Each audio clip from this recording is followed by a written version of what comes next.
Yeah, thank you very much for your kind introduction, Birgit.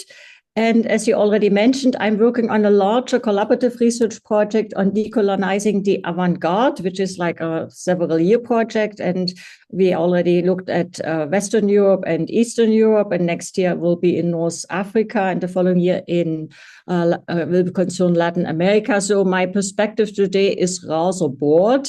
And I will touch upon a lot of different aspects, and it will not be a specific case study, so just kind of as a warning altogether, so that we will be all over the place.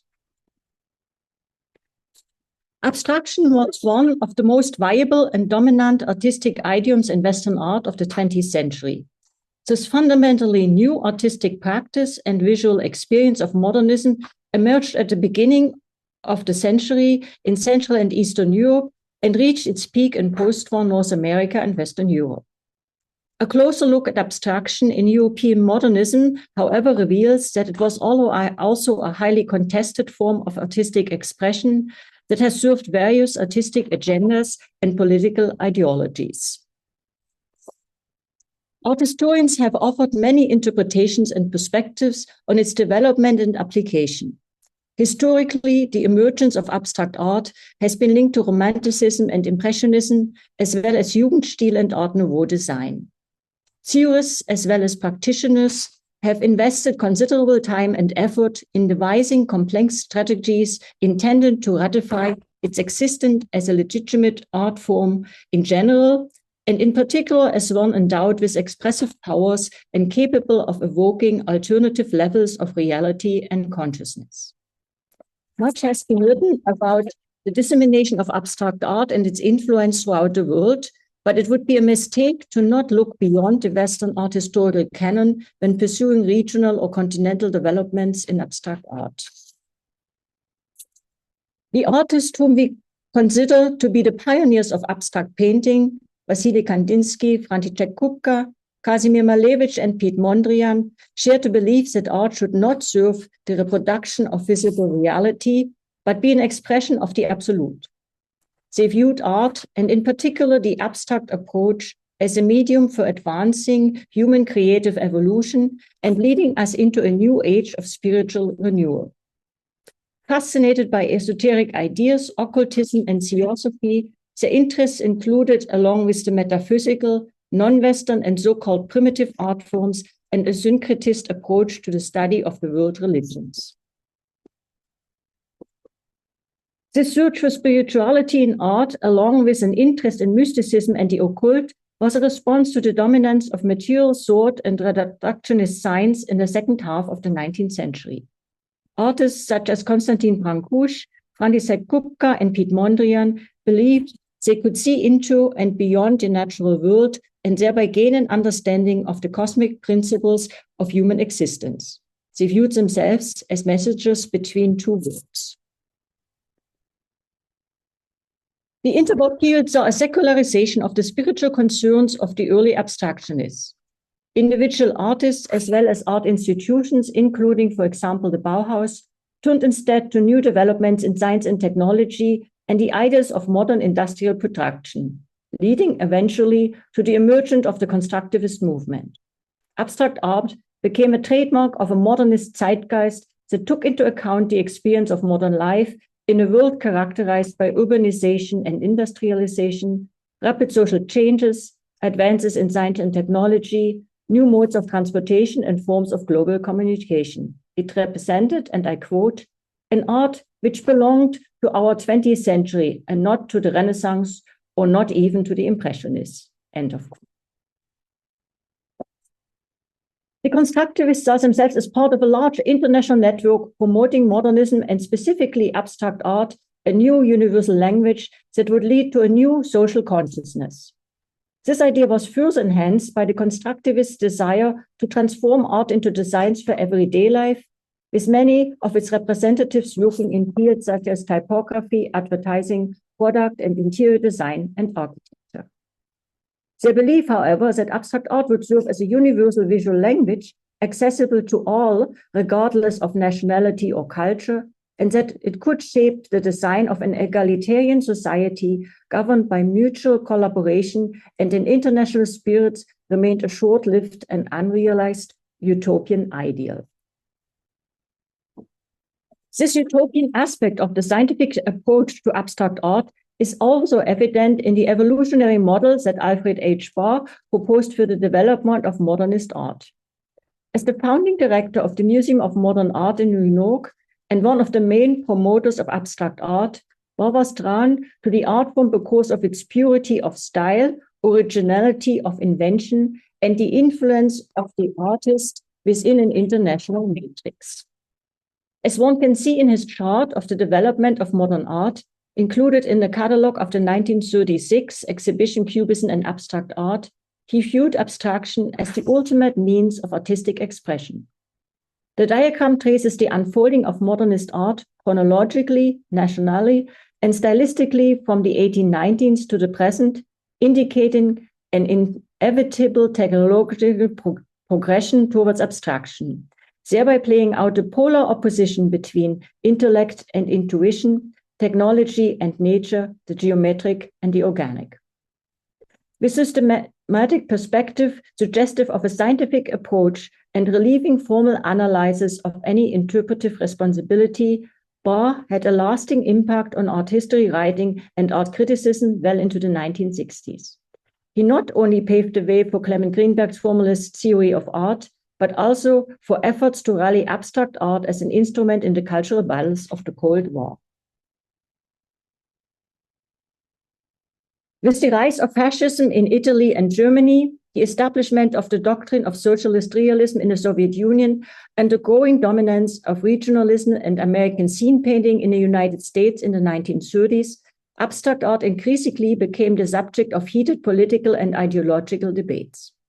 It was denounced as leftist and degenerate in Germany, decadent and bourgeois in the Soviet Union, and foreign and communist in the United States. The ideological debates gained new momentum after the end of the Second World War.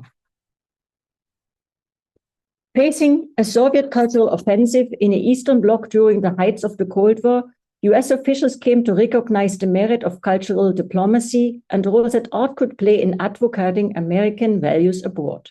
Abstract art, particularly abstract expressionism, soon became a weapon against communism. This promotion of abstract painting as an expression of the free world was based on a reinterpretation of the concept of the avant-garde as evidenced in Clement Greenberg's formalist art theory. Also, many members of the historic avant-garde between 1910 and 1925 had considered themselves to be socially critical and or politically engaged. Their work was now being reinterpreted as a purely artistic revolt, concerned first and foremost with formal innovations. By the mid-1950s, a full-scale cultural battle was underway, and the debate on abstraction versus realism in art became its centerpiece. Championed in the United States and Western Europe as a sign of artistic freedom and therefore democracy, abstraction was condemned in the Soviet Union and Eastern Europe as being overly formalist and a sign of artistic decay associated with American cultural imperialism. In the Eastern Bloc, under the dominance of the Soviet Union after 1945, socialist realism became the only officially accepted art form. With its focus on a realist depiction of optimistically portraying the everyday life of the working people, it was to be relevant, accessible to the working masses, and supportive of the aims of the state and the Communist Party. The artist who chose not to adhere to the prescribed program of socialist realism did not constitute a unified group, but were united by their belief in a freedom and individual creative artistic expression. Their so-called non-conformist art was not necessarily forbidden as long as it was kept private, but when it was shown publicly, its creators were often subjected to reprisal and persecution. Thus forced to work in solitude and without official recognition, non-conformist artists developed alternative networks and became representatives of an alternative underground culture, acquiring by default a political stance and degree of subservient intent. So are the efforts of art critics such as Clement Greenberg and Harold Rosenberg and art historians such as Werner Haftmann, Werner Hofmann, and others abstract art began to acquire mainstream acceptance in the Western world in the 1950s. The emphasis on its universal nature implied that abstraction, the most prominent example of the artistic and cultural superiority of the Western world and the ideal expression of modernity and progress, would become the dominant art form throughout the world in the foreseeable future. This was at a time when such thinking was governed by the unwavering belief that the world was moving in one direction with respect to the advancement of democracy, scientific technical progress, and secularization. Abstract painting was seen as the appropriate artistic expression of these modern realities. And this brings me now finally to moving beyond the West. Abstraction did in fact leave its mark in Latin America, Africa, and Asia. But the dominant perspective that abstract art is solely an invention of Western modernism results in a distorted value system in which certain works are then seen as more authentic than others. Such thinking, with respect to a Western primacy in artistic creation, further enhances notions of primary versus secondary, influencing versus influenced, center and periphery, and other dichotomies in modern and avant-garde. Looking beyond the Western art historical canon, when tracing developments in abstract art, offers new insights. However, as Corinna Mercer has noticed, abstraction's presence outside of Europe is discrepant, its pathways inconsistent, elusive and repetitive, obstinate and strange. It includes almost everything that does not neatly fit into the institutional narrative of abstract art as a monolithic quest for purity. Modernist artists in Latin America, North Africa, the Middle East, and Asia, for the most part, initially developed their approaches to abstraction in a form of a dialogue with the West. This is not surprising, as most of them had been educated or received training in a Western tradition, either in Europe or in colonial institutions in the region. Many also traveled widely, spending extended periods of time in the European art centers and later in New York. But for many artists, their intensive search for new artistic languages and ideas began during a period of decolonization and was guided by a strong desire to establish a modern post-colonial cultural identity. In Latin America, geometric abstraction became a dominant artistic style between the 1930s and the 1970s. The radical departure from traditional representational styles toward geometric abstraction was embraced by artists as well as state officials throughout the region as a way of culturally distancing themselves from the colonial past, but also signifying their alignment with a modern, economically independent future. The artists working in geometric abstraction strove to unite international principles of modernist abstraction with local cultural traditions, often developing more participatory forms of art. And I'm showing just Brasilia, the new capital on top, and then the university campus in Caracas, which are great examples, and also for basically starting a new and setting up a new approach. Uruguayan artist and theorist Joaquim Torres Garcia, who spent more than 40 years of his life in Europe and was active in the Parisian art scene between 1926 and 1932, before returning to Uruguay in 1934, sought to bring geometric abstraction to Latin America as a way to reconcile Western modernism with the region's own cultural histories and artistic traditions. While in Paris, he had developed his own style called constructive universalism, which sought to combine the rationality of constructivism and the style with the sources of abstract art found in Indo-American and pre-Columbian arts and crafts. The term became shorthand for a return to indigenous archaic forms specific to Mesoamerican civilizations.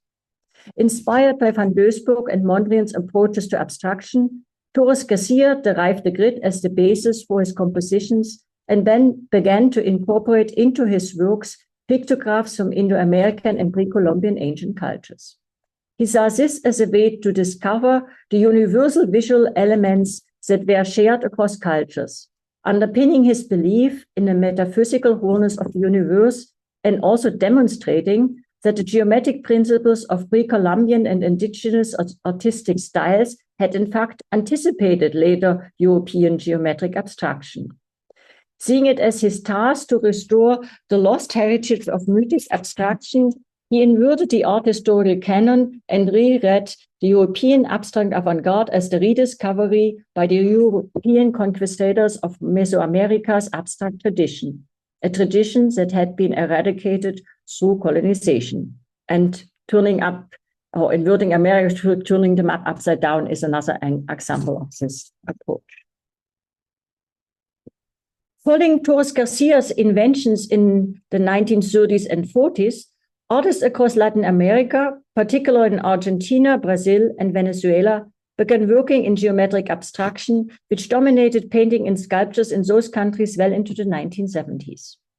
In Argentina, two groups devoted to concrete art emerged in the mid-1940s from the Buenos Aires magazine Arturo, the Association of Concrete Invention, and the MADI Group. Both groups were embracing Mondrian's and Van Doesburg's strict geometric aesthetics by rejecting Torres Garcia's emphasis on symbolism and the handmade aesthetic. But whereas AACI artists emphasized a rigorous mathematical, even mechanically looking approach to geometric abstraction with flat, planar colors, the artists of the MADI group were more playful and experimented with 3 dimensions, irregularly shaped canvases, and unusual materials such as plexiglass and neon.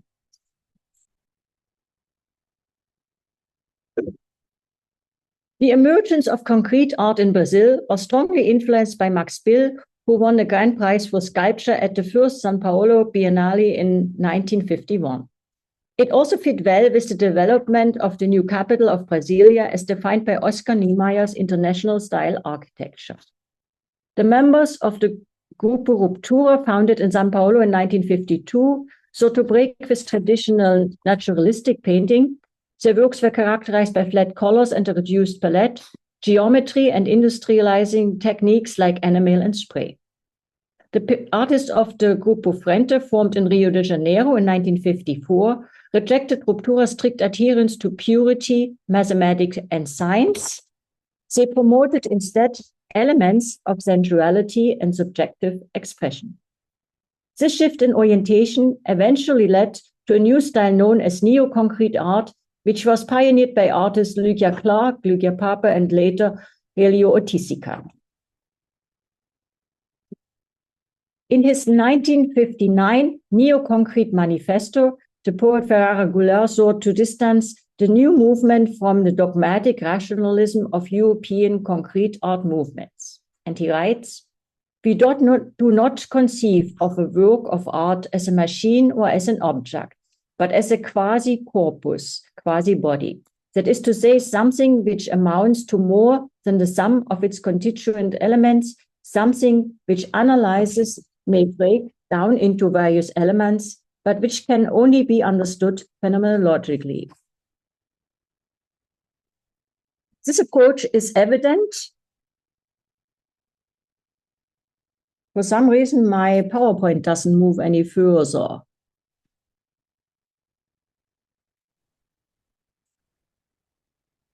So you mean it's not moving further from this slide? Because thus far we've been able to follow you.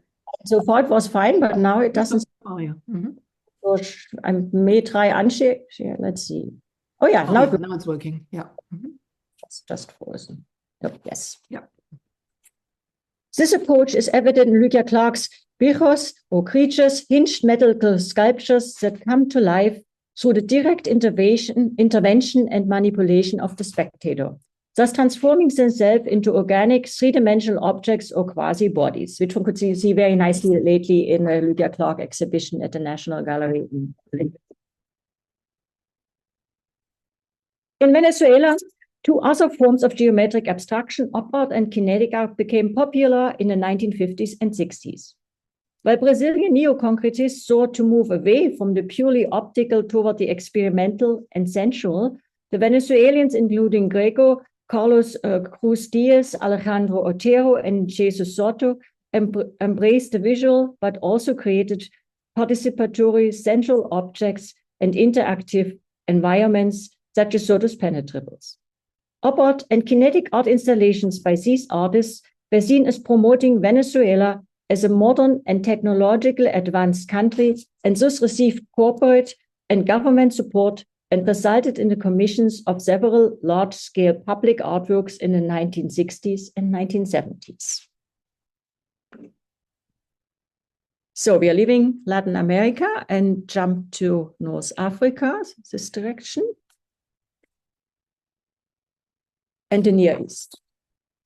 In the wake of the Second World War, a wave of independent movements swept across Africa and Asia, as colonized nations sought self-determination and independence from their European colonial powers.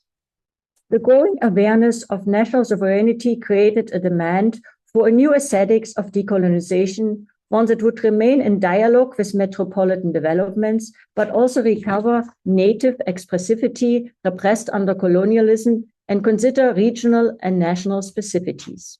Thus, the process of decolonization in North Africa, the Middle East, and Asia shaped the artist engagement with abstraction and their striving for new national and regional cultural identities. The formation of the Casablanca Art School, an avant-garde movement that emerged from the city's École des Beaux-Arts in the mid-1960s, just a few years after Morocco gained independence in 1956, was a result of these developments. The members of the school sought to liberate art from the legacy of French colonialism, turning instead to Islamic symbols, Arabic letter forms, and the Amisak heritage, non-representational elements that facilitated the rise of modern abstraction in post-colonial Morocco. Engaging with the ideas of the Bauhaus movement, these artists began to reevaluate the connection between arts, craft, design, and architecture in a local context, combining approaches from Western art with elements of the vernacular heritage that had been undermined during the colonial era.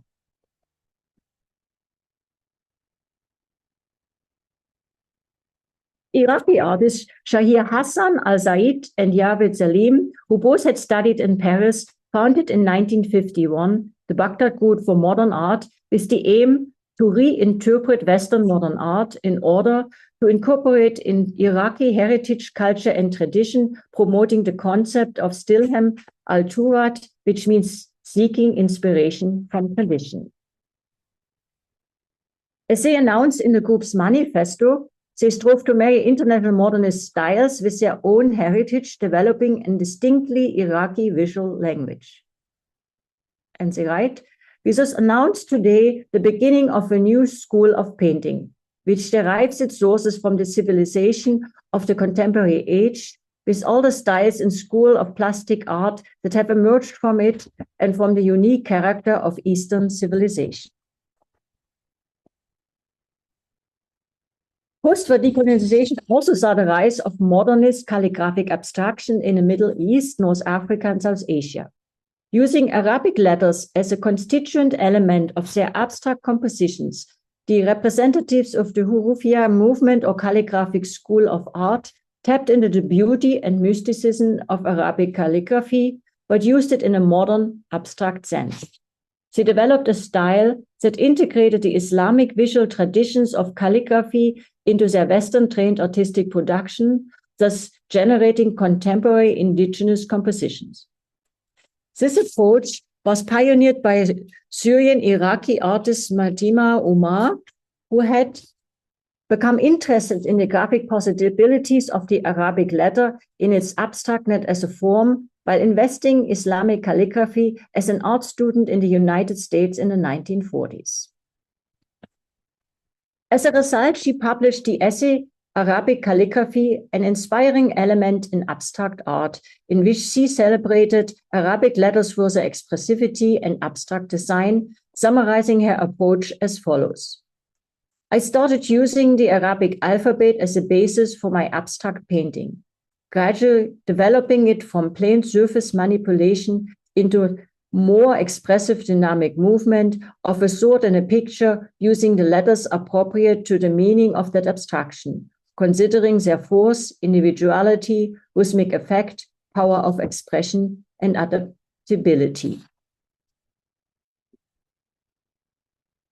Modernist experiments in calligraphic abstraction became widespread and multifaceted. Algerian Hachi Korachi drew on multiple calligraphic traditions, including Chinese ideograms, pre-Islamic Amazigh, and Tuareg art forms. Ibrahim el-Salahi, one of the leaders of the cartoon school, developed a Sudanese visual vocabulary, which rose from his own pioneering integration of Islamic, Arabic, and Western artistic traditions. Palestinian Kamal Bulata used calligraphic abstraction to explore themes of Palestinian identity and the conditions of exile. Iraqi Yamil Hamoudi defined his use of Arabic script as a rediscovery of the Iraqi heritage within the confines of European abstract art.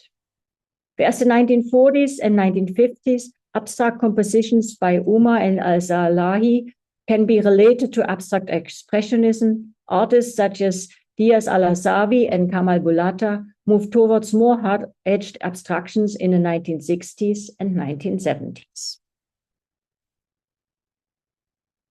Combining tradition and modernity, these artists worked towards developing a culture-specific visual language which instilled a sense of national identity in their respective nation-states at a time when many of these states were shaking off colonial rule, asserting their independence. However, they also worked towards a broader aesthetic that transcended national boundaries and represented an affiliation with an Arab identity in a post-colonial period. Doing another jump now to India and China.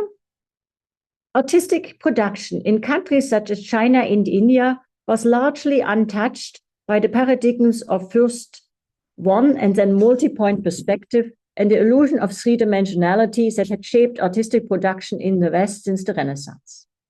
Instead, an awareness of the formal and expressive possibilities of the media and techniques in use had been commonplace understanding for Chinese ink painters and Indian miniature painters over many centuries.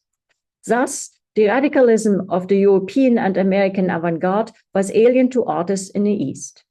This becomes evident when one looks, for example, at artistic production of modernist art scenes in Bombay, India, and Shanghai, China.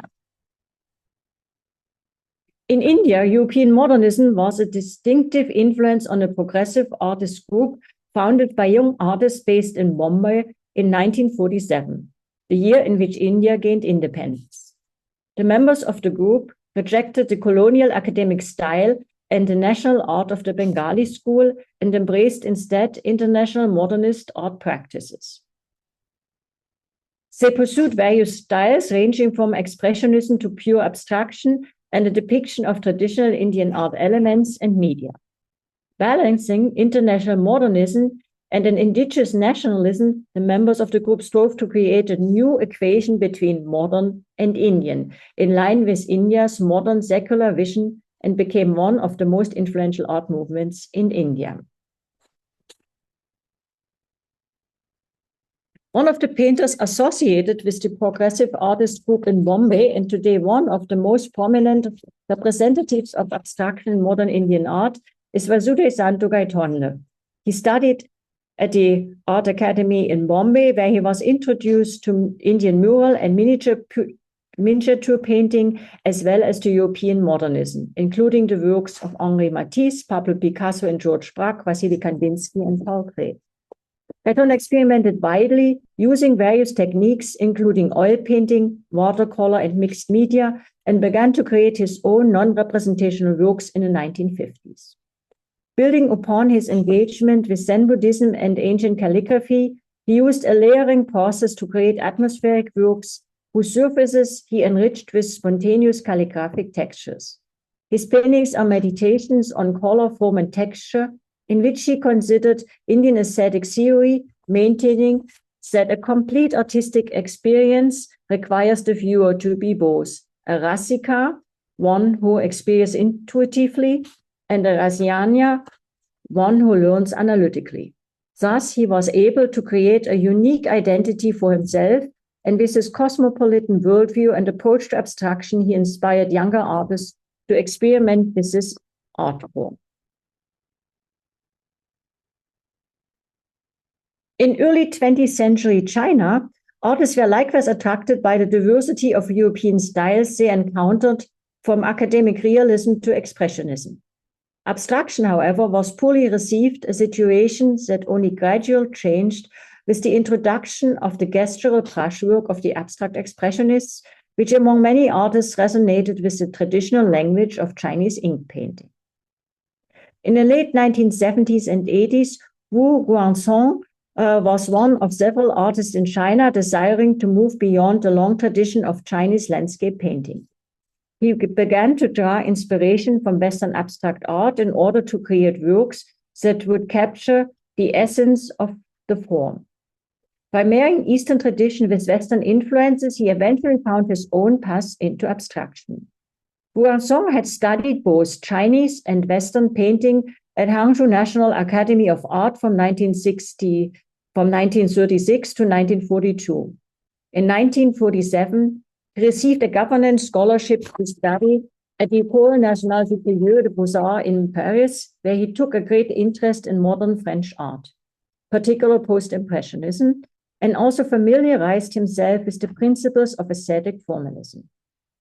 After his return to China, he introduced aspects of Western art to his students at the Central Academy of Fine Arts in Beijing, where he taught from 1915 to 1953, and at the time, the academy was dominated by socialist realism. His life and career were dramatically interrupted by the Chinese Cultural Revolution. Only after Mao Zedong's death in 1976, he was able to return to painting and his formalist approach to art. Focusing on formal beauty in the arrangement of color and form, he strove to use Eastern rhythm in conjunction with the Western approach to painting, combining oil painting and ink drawing with the goal of nationalizing oil painting and modernizing Chinese painting, which in his view were two sides of the same face. In the 1980s, artists in Shanghai searching for an individual artistic language were drawn to abstraction, which offered a means of opposition to mainstream art. Many of the Shanghai artists worked with mixed media, combining oil on canvas and ink on rice paper. Using pictorial elements such as lines, dots, and shapes, their abstract works offered multiple layers of interpretation and could be understood in either an Eastern or Western historical and philosophical context. The artists greatly influenced younger artists emerging in the mid to late 1980s who went on to form the '85 New Wave movement. By the late 1980s, abstract art practice in China had become a growing search for a purified language, representing both the initial resistance to mainstream art and the general transformation process of society. And this brings me to my conclusions. Clearly, it is possible to trace the expansion and reception of abstract art in the 20th century from its European origins to countries throughout the world. In many cases, nascent post-colonial states, keen to make their own mark in a progressive world, eagerly adopted the European modernist narrative, linking their striving for an independent future, societal modernization, scientific and technological progress to abstraction, the most modern form of artistic expression. At the same time, artists in Latin America, Africa, and Asia, many of whom had studied abroad and were directly familiar with abstract movements in the West, turned to their own cultural heritage. Prehistoric hieroglyphs, ancient motifs, and calligraphy that often had been repressed or simply dismissed under colonial rule. In newly independent countries, artists rejected the colonial style of figurative representation, yet embraced instead modernist approaches to abstraction that they chose to enhance with elements of native artistic traditions and cultural heritage. Artists throughout the world eagerly sought after and found new approaches to modernism and abstract art, be it through the introduction of participatory practices into geometric abstraction, the incorporation of Islamic symbols and Arabic letter forms, or the merging of Western approaches of abstract art with traditional elements, media, and artistic techniques. Combining tradition and modernity, these artists worked towards a culture-specific visual language that would instill a sense of national identity in their respective nation-states at a time when many of these countries were just beginning to assert their independence. Thank you very much for your attention.